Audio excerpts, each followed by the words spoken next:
I feel so lucky to have been part of the Guys Who Read program, and Jon Scieszka, aside from that, before that, was just someone that I always looked up to and still do.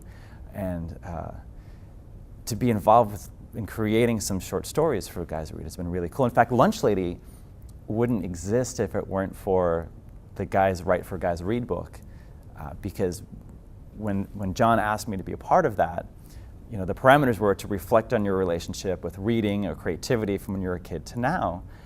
And at that point, I had a bunch of picture books published, and I had this Lunch Lady idea, a lunch lady who would fight crime, but I knew it wasn't a picture book.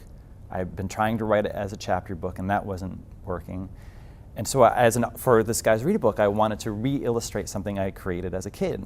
So I was really lucky. My grandfather every year would give me a big Tupperware bin, and he'd say, okay, save all of the artwork that you want to save, and then let's clean out your room and throw out all the junk. So I have this amazing archive of artwork going back from when I was in preschool all the way through elementary school and high school and college. And when I was looking through all this old artwork trying to find some piece to redraw or a character to revisit, I realized about 65–70% of everything I had ever made as a kid was a comic.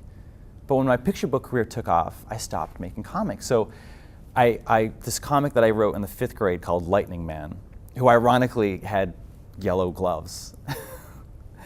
I continued the story, you know, redrawing the character the way I would draw as a grown-up versus a kid.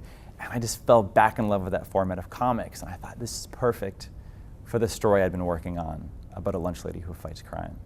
So if it weren't for the Guys Read program, Lunch Lady wouldn't exist as a comic. I mean, I had the idea, I just didn't know what format it was meant to take. It's pretty cool. Ironic, because so many people are telling me now that Lunch Lady is getting their guys to read for the first time.